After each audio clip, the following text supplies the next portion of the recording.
morning, everyone. Welcome to Rainmakers Roundup. I am your host, Mark Iorio, and with me today is an old friend of mine, Hal Levenson, Chief Visionary Officer from Trilogy Partners. What's up, buddy? How are you? Everything's good. Good. Glad to have you on the show. Oh, thanks for having me. You're welcome. So, between now and the break, before the show went on, we were talking about what makes Trilogy so different. You call yourself an advisory firm. You can be considered a management consulting firm, right? But how? There's a lot of companies out there doing what you're doing. What makes Trilogy so different from everyone else? So I think most consultants do a really good job in identifying problems. Some are even really good about giving solutions. Okay. What Trilogy does differently is we're all about implementation. What we found is the hardest part is how do you get things done? How do you implement? So we're all about implementation. How do we hold them accountable? How do we hold ourselves accountable? Okay. I think the other aspect that we do is we look at it very holistically. So we look at all the fundamentals because people don't know what they don't know. And a lot of business people, a lot of entrepreneurs, we help them with their strategy. We help them with their sales and marketing, with the organization, the HR, the process, and the financial. But then we take it a step further. Okay. We look at their behavior dynamics. You always hear people, how can I get my people more accountable? How can I get them more engaged? Right. And we find that it actually starts with trust, communications, and also a healthy conflict. And then what people tell us, which is really fascinating, we give them courage and we give them passion. And the third part that we do with the Trilogy is about change. How much are people willing to change? How much can you change? And at what rate can you change? Okay. So I think between those three things actually help us stand out. So you're helping companies. Just tell us for a second here what size companies you're going after, Sure. and then exactly what are companies looking to do? They're looking to grow, obviously. They're Right. looking to build profitability, but they want to be happy in their work. They want Right. to be passionate about what they do, right? Right. So talk a little bit about that. So the companies we look at are between $5 million and $125 million, privately held companies. Okay. Okay, where the entrepreneur, for some reason or another, usually gets stuck or they hit a plateau. And we actually help them. How do you get the company to do two things? One, scale up. How's it grow with you and maybe even without you? Meaning, how do you learn how to delegate and all? Because usually the issue, honestly, starts at the top with the owner. Right, sure. The owner gets in the way. Then, like myself, I'm a control freak. I'll admit it. Yeah. So it's hard for me to delegate, to let go. Yeah. So we help these people that want to change. Okay. Realistically, though, to be honest with you, there's only 15% of people that really want to change. Okay. So there's got to be pain. So you mentioned scaling up. Did you mention scaling up because you're part of a group of folks that implement Vern Harnish's principles, or is that just a term? And how does that work? Because I've had folks people on the show that are EOS implementers and then scaling up, Sure. or Gazelle's implementers. Right. Right. Do you compete with them, or are they part of the? Now, we actually welcome that. So we have certified EOS people. We have people that train in EOS. We do more EOS than we do with Vern Harnish scaling up, but both of them are great tools. Okay. And then we add to that. Okay. So we add to that with the coaching, with the financial aspects of it. We actually do a lot with HR. We have a full team of people. So we actually have HR companies that can do the hiring, the promoting, and help them really go with a lot of the HR compensation plans. So I think both of them really give you a great foundation, a really great process, Yeah. but there's a lot more aspects that are needed. Wow. So what you're saying here is you're taking those Trilogy's principles, right? And then you're adding to it. You're becoming like a hybrid advisory / consulting organization, right? That's a great point. So we educate, we consult, and we coach. And all three of them are different. It took actually myself and my team probably a good 3 or 4 years to realize there's a difference between, everyone calls himself a coach, Yep.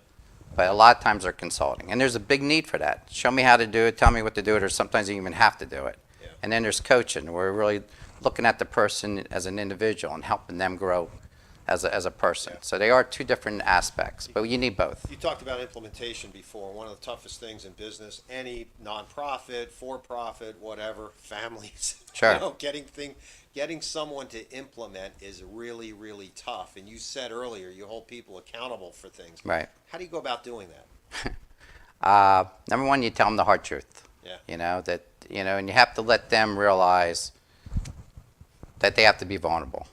And they have to actually see themselves as, hey, what am I doing right? And what am I doing wrong? Right. And then we actually set milestones. We actually have implementation plans. And then we check in with them.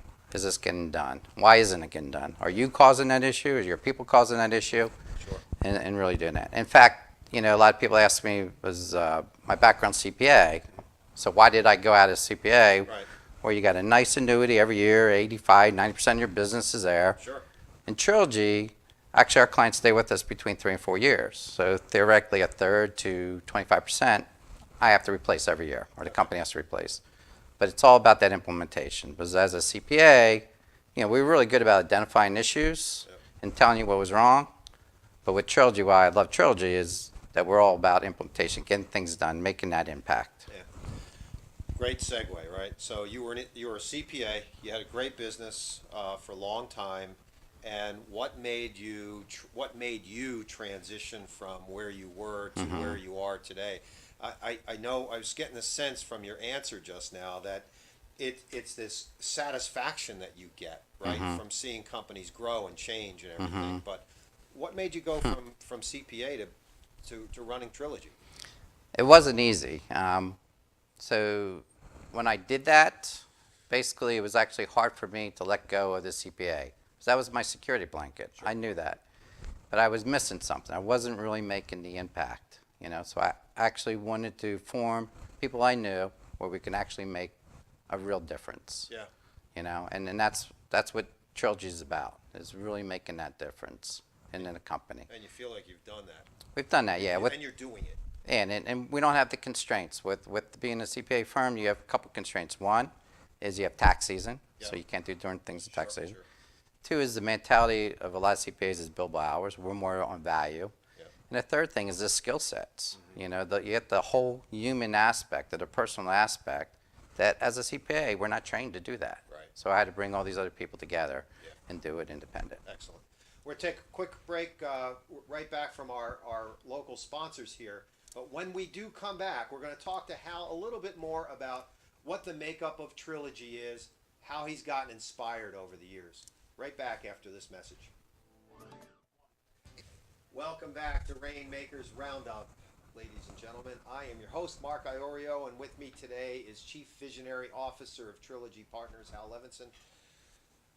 Before the break, Hal, we were talking about you know, what makes Trilogy different and so on, but I really want to know, first of all, the makeup of Trilogy. Sure. You know, and when I'm looking for an advisory firm, we said it earlier, you know, $5 to $125 million in revenue.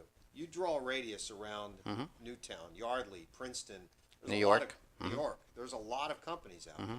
You said about 15% of them are willing to. 15% of those entrepreneurs are willing to change. Right. So it's got to be difficult for you to find those people, right? So talk about those three elements. You know, how do I choose an advisory firm like Trilogy? What is your makeup, and how do you go out to market? Sure.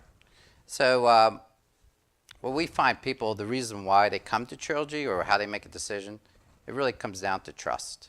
Do they really believe that we, Trilogy, has the passion, and are we going to actually make a difference? Okay. And you know, it comes back probably to our values and what our people believe, and do we also have the skill sets and the experience to do that? So there's a lot of comfort on that we have both the experience and that they can feel that, hey, you know what, we're going to do that, but that is one of our values, whatever it takes to make sure we get it done, and hold ourselves accountable as well as them. The makeup of Trilogy, you asked, is pretty unique in our field. We have over 29, probably over 30 now, of what we call alliance partners. And these are former CEOs, COOs, psychologists, HR people, sales and market people that we can bring under one roof and put them on the job. So a lot of our clients, we have anywhere from 2 to as high as 8 or 9 different people on that job to make sure that we have those different specialties covered. Wow. So if you have an issue of recruiting, if you have an issue of promoting, if you have an issue of strategy or financial needs, we can provide that. So for most entrepreneurs, business owners, they don't know who to turn to, who to trust. They can come to Trilogy, and we'll actually vet those people. In fact, we had clients would complain if we recommended somebody instead of bringing them under the Trilogy umbrella, because now we weren't responsible, and they know that we already vetted them. Okay. And I think, what was your third point? How do you go out to market? I mean, there's so Sure. you got to kiss a lot of frogs, right? To find the 15% of those people who Sure. are really willing to change. Yeah, it's. I think it's probably our client's number one challenge, and it's also our number one challenge. We do everything basically by word of mouth. We don't do a lot of advertising. We don't do a lot of promotions. So we're very, very fortunate. Our clients, our goal is to have a relationship for life, not a client for life. Like most of our clients stay with us from, could be a year to 5 years, an average of 3. Sure. But we want a relationship. So even when they no longer utilize in Trilogy, they're still our advocates. Right. So they're actually promoting us, Yeah. and they're actually, helping us get new clients and all that. So it's through networking, it's through getting the word out, and most importantly, it's just from our clients and our alliance partners looking for us. So when there's an alliance partner working on a project with a client, right? Do you train them to sort of cross promote or cross pollinate some of the other services that Trilogy offers? Right? You're smiling, but We probably don't do as good job good a as job as as we you should, should. right. Yeah, they do recognize what's really great about them over the years. They will actually say to us, "I'm not the best person for this job anymore." And they're actually taking revenue out of their own pocket. Wow. And they're saying, "Hey, you know what? Someone else can do this better," or "We're just not making a difference." Yeah. But we also have an internal team that Yeah. does project management and all that. That is their job to say, "Hey, is there other things that the client needs?" Okay. And we do try to cross-pollinate, but that is probably an area that we can work on better. Yeah. I would say when clients start with us, when they realize how many other things we can do, yeah, they usually grow in multiple different areas. Awesome. So, without naming any names, right? Without Sure. naming a company, can you tell us a little bit about a case study or a background, a testimonial that Sure. you did with one client or two that really transformed the organization? How? So the one that comes to mind is a client where actually initially it was for an accounting job, and then they also wanted us to do consulting. Okay. Before we took the job, I went to the owner and I said, "All right, let me meet your people." And he said, "No problem. We're like a family business. We give turkeys out for Thanksgiving. Everyone's happy. They all know where we're going, direction, all that." I said, "Great." So all I did is I talked to two people, the CFO and the COO. And the COO happened to be one of his best friends since the age of 12. Wow. And I came back to him, and since we're on TV, I won't say what I told him, but I said, you're full of crap, And he goes, "What do you mean?" I goes, "Like you talk about, everyone knows where you're going, your vision and your strategy." They had two different perspectives, and can you show me your strategic plan? Sure. He goes, "No, it's up here." Okay. So that's number one. Number two is you say everyone gets along, and what you did is you have your CFO that you hired to work for your COO. It didn't work out, so you put him over here, and now you have two silos. Wow. So then he says, "All right, what do we do?" So what we did for him is we did an assessment. So we went around and we saw, here's where your gaps are in your company, and we did a roadmap. And after the roadmap, I came back to him and said, "You know what? You need coaching." He says, "I don't need coaching. I took this company from my father from 2 million to 5 million. Now we're doing 9 million. I don't need coaching. So if you don't do coaching, we don't coach you, we're never going to implement these action steps." Sure. So we went through that, and he goes, "All right, then I want you to coach." And I'm not a trained coach, but in this case, I did do it. And we used to sit, like we're kind of sitting here at the table, and I used to hit nerves with him Yep. that he actually would be sweating. So it was kind of, Really? it was kind of ironic. And what's great about it, though, is a couple of issues. So number one, he learned about his financials. So he took that company that had a margin of about 28%, and he got it up to 42%. Wow. But it wasn't easy, Yeah. because part of it was learning job costing, and he actually walked out on the meeting on me when it came to job costing. He says, forget it. He says, "I know you're upset with me." I said, "Well, I'm beyond upset with you. You embarrassed me, but more important, you embarrassed yourself." And the reason why he did that was he was afraid these people they had in the field, he was afraid to tell them that He had to cut their hours back, and they had to be more efficient, but he was afraid to lose them. Okay. So he learned to do that. He learned about that. So he made more money. But more importantly, what he learned was about himself, to become a better leader. Sure. And what he didn't like conflict. So he learned to have healthy conflict, where he actually encouraged people to have different views. Sure. The other thing, he didn't like really making a decision and possibly being wrong. And he actually gave us one of our values, which is courage. We gave him courage that he would go in there, he'd make a decision, say, this is it, and we're going to go that way. And some of the other things that he did was he actually fired the COO, who was the best friend since 12. Wow. The CFO wanted to be president, and he said, that's fine, just do it with another company. So he was gone. Wow. And his sister was in the business, and she was off limits. And a year and a half after working with us, he actually gave her a compensation plan to get her out of business. Wow. So he grew as a person, and now today, the other thing he did, he was a control freak, all right? He learned to delegate. So the person running his company today, the president, is actually, and it's a male-dominated business, is a female, and he's now the CEO. Wow, that's and awesome. he's actually going coaching other people. That is fantastic. That's a great story. Hal. Yeah, so That's he's a a good great friend of story. mine now, too. We're going to take another quick break. Right after the break, we're going to come back. We're going to talk to Hal Levenson about what inspires him, who inspired him, and what that was all about. We're going to be right back after this message from our sponsors. Welcome back to Rainmakers Roundup. Ladies and gentlemen, I am your host, Mark Iorio. I'm with Chief Visionary Officer of Trilogy Partners, Hal Levenson. We're having a great conversation about coaching and about turning companies around, and it's just inspiring. I mean, it really is. Thank you. That story you just told was fascinating, Hal. It gets to the heart of why people are in business, right? You know, changing your lives and changing other people's lives for the better. And a lot of times, you know, you're stuck. You said it earlier. People are stuck in these silos. They're stuck in these situations where, you know, they don't even know how to get out of it. Right. And you know, the CFO was employed. He was probably unhappy. The COO was probably Definitely. unhappy. And that's a great story. And then the sister, a lot of times there's conflict within the family, right? Sure. So she's probably happy at some point. You know, that's a great story. What are the kinds of things that give you satisfaction when you're running your business? You step back, you know, you were CPA for so long, you know, there's only so much you can do as a CPA, but now as the Chief Visionary Officer of Trilogy, you got to get this real satisfaction Right. out of helping people. So when I looked at our website, I wasn't happy with it. Even today, it didn't have the real feel that I wanted. And I was struggling with it. My number 2 person said, you know, you have to really figure out why this is bothering you. And she read a book from Simon Sinek. It starts with why. And then I read that book. And it took me about 3 months to figure out why I do what I do. And it wasn't that easy.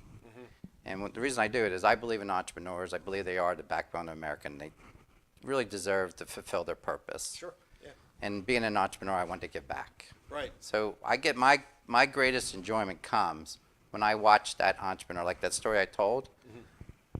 It's great when the business is making more money and more sustainable, and that's how we get measured. We always have to give an ROI to our clients. Absolutely, yeah.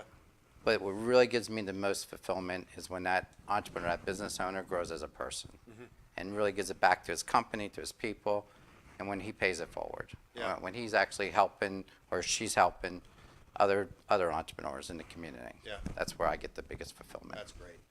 And we're part of Rotary. You know, you Yes. and I are part of Rotary. You'll be the incoming president. Oh, thanks. You I don't know. know about that. It's it's gonna be a challenge. It'll be fun. What Rotary is all about: service above self. Yeah, Right? And yeah. so helping other people who are less fortunate than we are. right? Absolutely. Tell me something.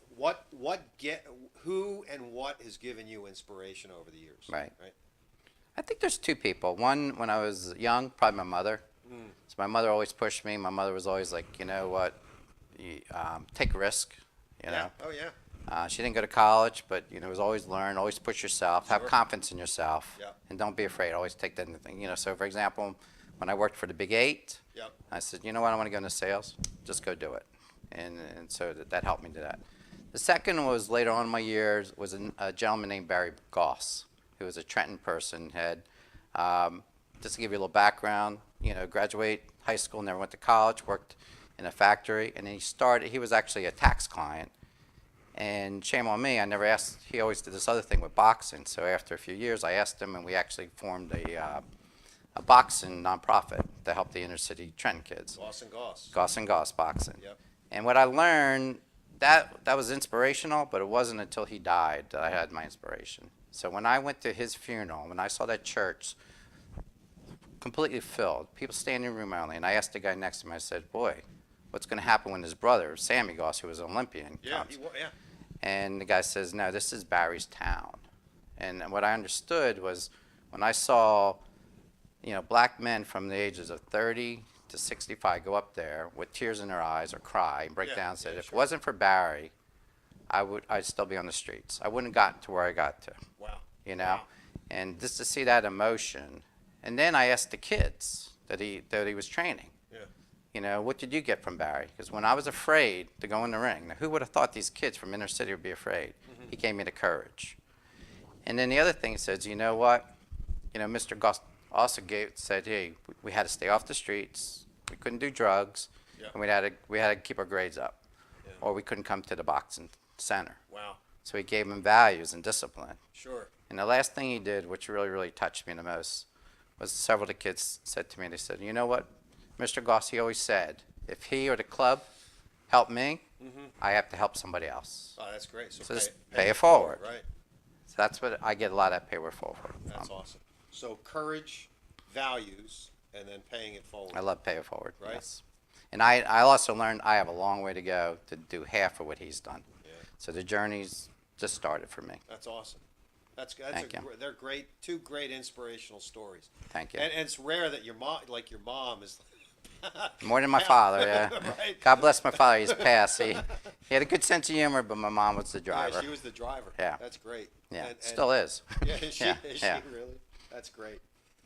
It's been an awesome half Oh, hour. thank you. You're welcome. This Thank has been you. fantastic. No, thanks for having me. Yeah, it was very inspirational. Oh, Al. I Thanks. appreciate it. Would you do me a favor and, Sure. and tell the audience how to get in touch with you and Trilogy Sure. Partners, and you can look into that camera right Sure.